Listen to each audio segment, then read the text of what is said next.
journalist Roben Farzad, who hosts the Full Disclosure podcast. All right, Roben, this postponement of higher furniture tariffs, do you see it as a walk back because they aren't working, or is this a sign that tariffs are working in terms of getting other nations to do what Trump wants? Of course, he wants to say that it's a good faith sign that we're seeing so much progress that I don't have to be punitive in doing this. But I think a more realistic read is that the Supreme Court might just knock all of it down. And he's sensing, especially going into the 26 midterms, that there's still so much frustration over prices.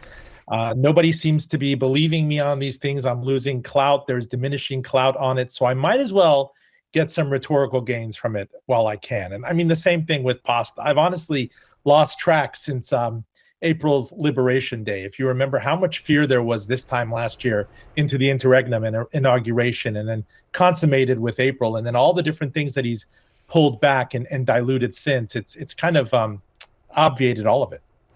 And pasta tariffs set to go up to 107%, but then new proposed rates put them in the 25 to 29% range. And it actually originated from U.S. companies filing an official complaint that two specific Italian pasta makers were seriously underpricing their product. A commerce official told CNN that Italian pasta makers have addressed many of the concerns.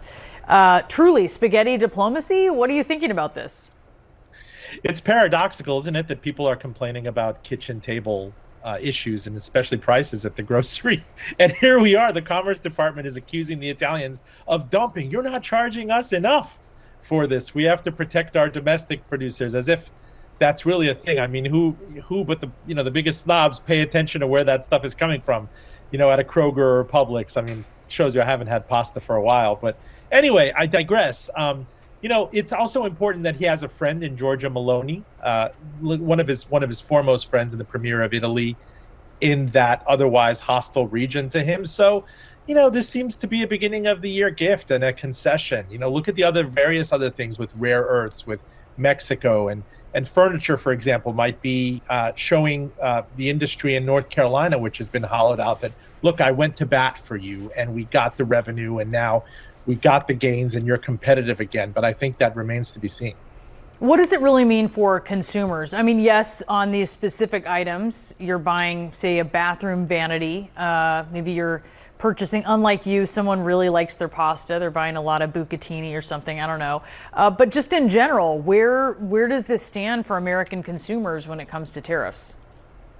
If you're a consumer coming off of that inflationary shock in 22, and actually, in that COVID secondary housing boom where everybody was complaining about furniture prices, fixtures, you couldn't get a washer, dryer, and everything, you're happy when China and Korea and the Europeans dumped their hardware on the United States. I mean, you're not, there's still this notional industry that needs to be protected in the United States. You're happy for China to clone some of the best furniture models that came out of High Point, North Carolina.